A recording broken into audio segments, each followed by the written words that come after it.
अञा तरस पिरी किथे ॻाल्हि आहे तोखे पतो पो पवंदो अकबर शेख मुमताज शेख जॾहिं सुबुह जो सिजु भिरंदो छा हाल तुंहिंजो थींदो खैरपुर में अमजदो चांजो चए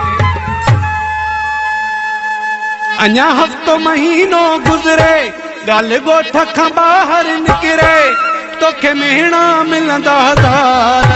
हथ सां विञाए यारो यार पंहिंजो विञाई प्यार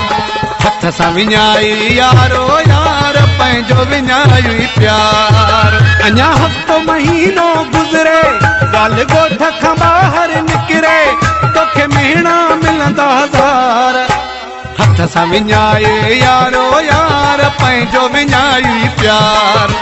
हथ सां विञाई यारो यार पंहिंजो विञाई प्यार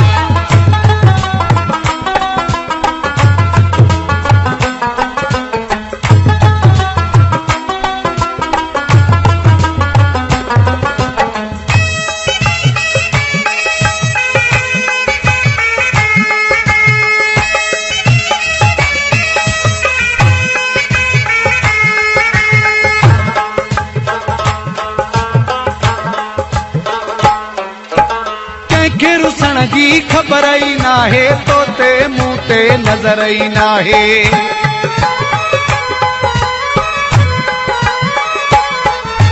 कंहिंखे रुसण जी ख़बर ई नाहे तोते मुंह ते नज़र ई नाहे सुबुह जो खैर सां उभिरे ॻाल्हि ॻोठ खां ॿाहिरि निकिरे तोखे मेहणा मिलंदा हज़ार हथ सां विञाए यारो यार पंहिंजो विञाई प्यार हथ सां विञाई यारो यार पंहिंजो विञाई प्यार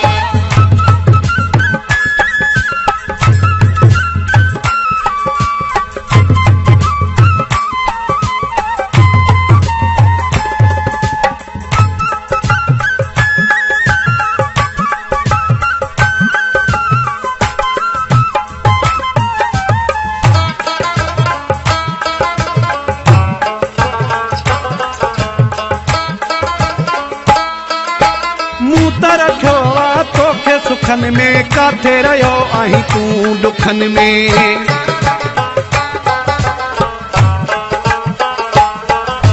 मूं त रखियो आहे तोखे सुखनि में काथे रहियो आहीं तूं दुखनि में अञा सूर पतो लहे संभरे ॻाल्हि ॻोठ खां ॿाहिरि निकिरे तोखे मेहणा मिलंदा हज़ार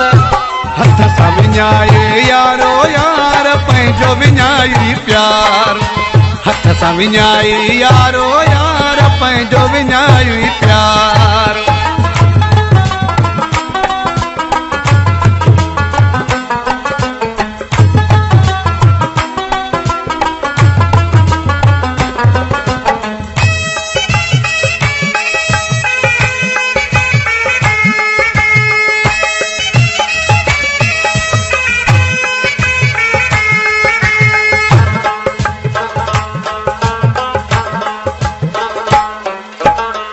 मेरा साल हद कई थी जुल्म जी मूंसां हद कई थी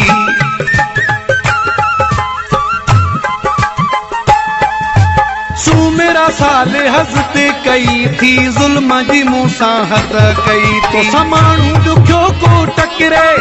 ॻाल्हि ॻोठ खां ॿाहिरि निकिरे तोखे मेहणा मिलंदा हज़ार हथ सां विञाए यारो यार पंहिंजो विञाई प्यार अञा हफ़्तो महीनो गुज़रे ॻाल्हि ॻोठ खां ॿाहिरि निकिरे तोखे मेहणा मिलंदा हज़ार हथ सां विञाए यारो यार पंहिंजो विञाई प्यार हथ सां विञाई यारो यार पंहिंजो विञाई प्यार